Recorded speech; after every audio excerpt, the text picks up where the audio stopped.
All right, fine, I'll check it out.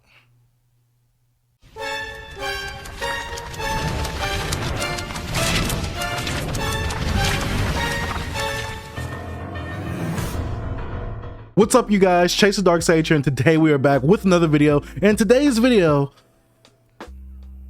I can't believe I'm about to do this. I cannot believe I'm about to actually talk to you guys about this series that you saw in the thumbnail and that you saw in the title.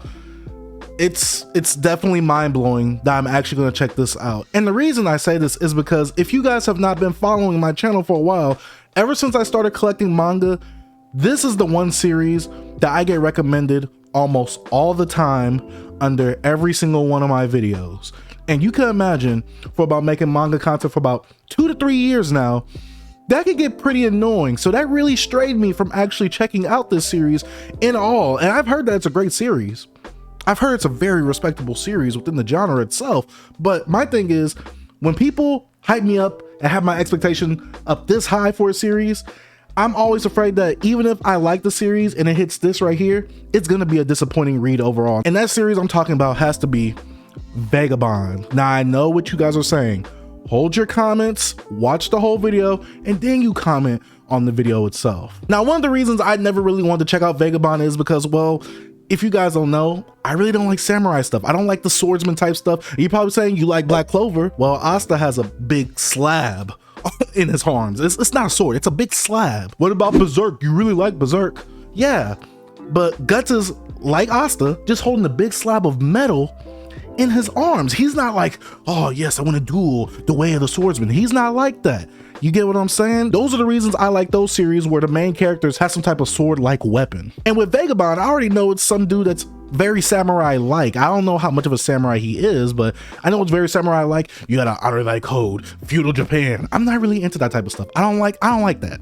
That's just me. I like Ghost of Tsushima though. Ghost of Tsushima is a very fire game, but we're not talking about the game. We're talking about Vagabond. And another reason I never really wanted to try out Vagabond was because, well, every time I would ask people why I should check it out, they would just tell me this: it's good.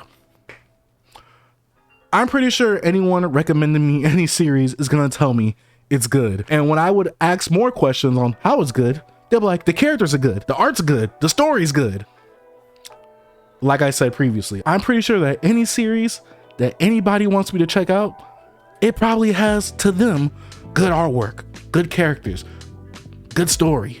You get what I'm saying? If you really don't actually tell me why you want me to read a series or actually tell me why a series is good, I really don't want to check out that series. And like I said, this is one of the most recommended series on the channel itself. So in today's video, we'll be actually going over some of my thoughts and my experience reading Vagabond, the VizBig Volume 1. Now, this does contain the first 3 single volumes of Vagabond, so I had about 3 singles worth of content to actually read. I think I read about 31 chapters in total. And so, as usual with the So I Tried series, since this is an entry in that series, I'm gonna go ahead and show you guys the volume, talk to you guys about the plot, talk about the writing, the artwork, and, you know, give you guys my final verdict.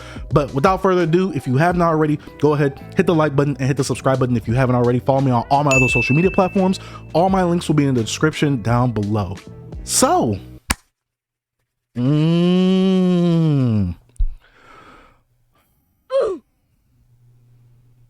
just want to do that, but let's actually get into it. And let's start off with the volume showcase. Now let's take a look at Vagabond Volume 1. This is the VizBig, meaning it's an omnibus version of the series. This VizBig contains 3 of the original single volumes of Vagabond, which comprise 31 chapters. This manga is also published by Viz Media and written and drawn by Takahiko Inoue. Shinmen Takezo and Honida Matahachi are survivors of the Battle of Sekigahara. As they wander from the battlefield wounded, they are taken in by 3 women who tend to their wounds and provide them with shelter. As we find out, these women make their living off of being thieves. A band of bandits come in to maul them and take refuge in their house. Takezo and Matahachi come in to save the day and rescue them as a token of their gratitude. Takezo soon tells Matahachi that he plans to be a vagabond, a nomad-like person who just wants to wander the world. A few days later, Matahachi makes a decision to stay with the women even though he has a fiance back at he and Takezo's home village. Takezo alone returns to his home village but is set up by a band of bandits and his own village who want to seek revenge on him. Escaping capture from everyone else, he is captured by Otsu, Matahachi's ex-fiance, and some monk who constantly teases Takezo Takezo named Takuon. It's revealed to us during the manhunt for Takezo that his own village has feared of him since he was a child and looks at him like a wild beast. Eventually, Takuon takes Takezo into the forest. He has a very deep and meaningful conversation with him on how he deserves to live his life, but not the one with the current path that he's currently on. And from here on, the name and life attached to Takezo dies. Figuratively, obviously. And he now becomes Miyamoto Musashi. I'm not gonna lie, this is one of the hardest name drops I've ever seen in manga. Also, I gotta note this one interaction that happens in the same chapter of the name drop, chapter 22, where he has a reaction to some of the locals in the village that he wandered to. One of them asks if Musashi is going to the Yoshioko school for training and tell them that with the look he has, he'll die. He then responds with, and I quote, "I'm prepared to die, but I don't plan on just throwing my life away." Now listen, that's called bars. You know nothing about that. Musashi eventually heads to the school and fights his way up the ladder until he is faced with the brother of the owner of the school. Their fight is interrupted by the school catching on fire, and they vow to each other to get stronger and face each other once again. Now I'll save some more of my criticism for later on in the video, but this volume ain't really move me or make me impressed by the slightest bit. I don't feel wowed or compelled to actually keep on reading. But enough of the plot, let's actually move on to the artwork. The artwork is consistently phenomenal. There's no point at where this manga actually dips in quality at all, and it's a lot better than a lot of the modern manga coming out to this day. I don't have too much to say besides that the artwork is fantastic, and Inoue does a great job with this manga.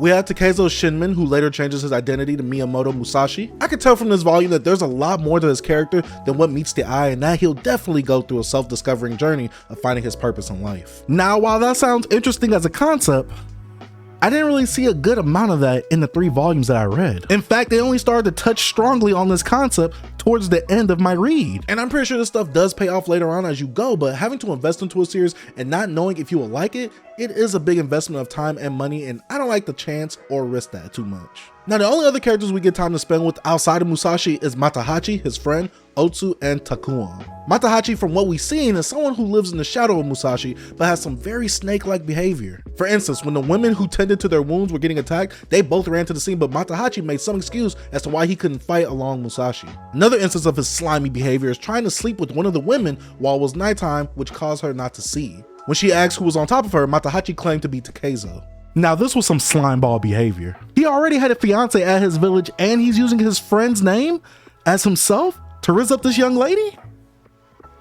Man's is just a loser. I could tell that Inoue is trying to go for some type of redemption arc with this character after the time skip, but whether that pays off or not, I don't know. Next character we have is Otsu, who is Matahachi's fiance. Not much was given about her character, so I really don't have much to say about her. And the last character I want to bring up is Takuon, a monk who teases but helps Musashi grow into who he is now. Takuon seems to be highly respected from the villagers' reactions in this manga, so I hope he has some type of inclusion later on in this manga because I'm very curious about him. But sadly, like Otsu, I don't really have much to say about him. And that honestly about wraps it up for the character section of this video.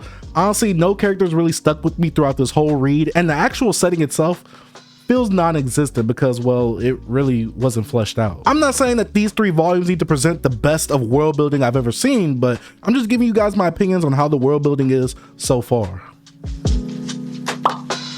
Now, while there wasn't much story in this actual VizBig, I will say I like the dynamic between Takuon the monk and Takezo. Takezo, while tied up, wants to die an honorable death, a warrior's death, while Takuon makes him reflect on the lives he took out for his sake for his own personal survival. Such an interesting viewpoint of how Takezo has slain others who might have had people that depended on them or cared for them.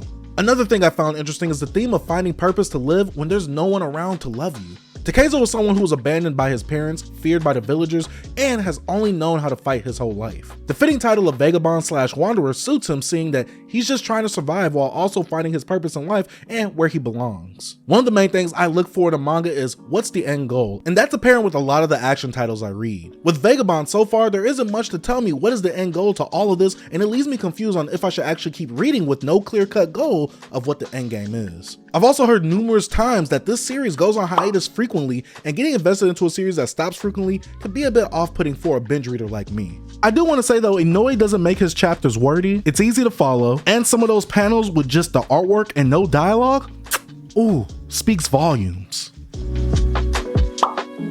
So now it's time for my final verdict on Vagabond, the VizBig Volume 1, and I gotta say that, well, I'm kind of disappointed, and let me explain why. Now, before I actually get into this major point right here, I will say this.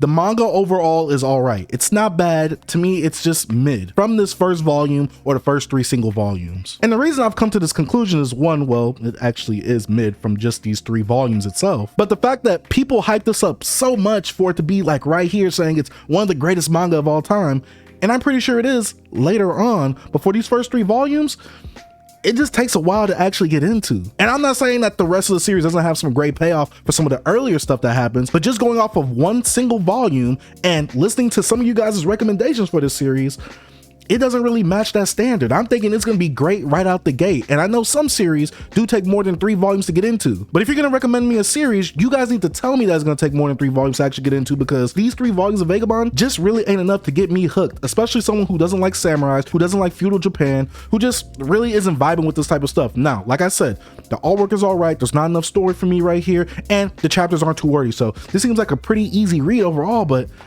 I was just not satisfied with this read, and especially since you guys hyped this up so much, and it just meant like right here. Like I said, it's mid, and mid does not mean bad. It just means it's all right. It's middle. That does not mean it's bad. And like I was saying earlier, and I never really touched on this point before, but just because you think it's good doesn't mean everybody else thinks it's good. I think some people need to realize when you are recommending a series to somebody, will it actually work for that person? Now look at my collection right here. You can't see all of it, but you guys know how my collection looks. It's pretty shonen. It's pretty, you know, power of friendship. It's all type of power systems happening in my collection right here. And Vagabond literally has none of that. It's super realistic. It's super thought-provoking, probably. That's what I've heard. And I heard it's more about a journey of oneself itself. Now I know this is one of the big seinen pillars, as some people call it, but just because it's great and a whole bunch of people have such great things to say about it, it doesn't mean that it's gonna really vibe for me or, you know, really get down in my groove. Like I said, I'm not saying it's bad. It's not horrible. It's just mid. It's all right from these 3 volumes. Like I said, I'm pretty sure the rest of the volumes, fire, peak, fuego, I won't know. And like I said earlier, guys, if something is good, explain to that person why it's good. Don't just tell me it's good. Or don't just tell me that these certain elements that you like are good. Actually explain them to me. Actually like articulate your feelings or some of your thoughts about the series, because Vagabond, it's all right. Now I want to give a huge shout out to Otaku in Training for actually sending me this volume. He wanted to buy this for me because I always slander Vagabond, calling it Trashabond or Garbageabond. Just, you know, slanderous things to say about such a legendary series. But honestly, Otaku in Training, this one volume, what am I supposed to do with this? This ain't enough. Make it enough. I'm gonna go ahead and order volume 2. My bad, big homie.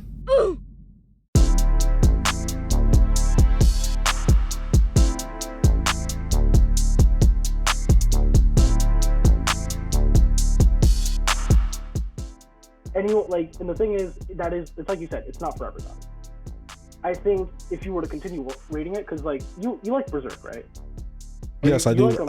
I love Berserk, but you gotta think about the start of Berserk compared to Vagabond's start. The first 3 volumes is a whole arc in Berserk. Oh yeah, for sure. The thing is, the reason I bring this, because like you've seen the comparisons, I imagine, like Musashi and Guts, and usually Thorfinn's like up there. And yeah, as they call it, the 3 pillars of seinen or whatever it's called.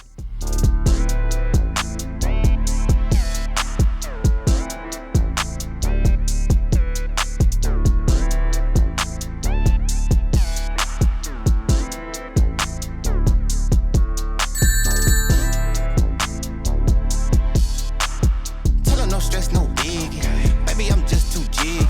Better know I brought that.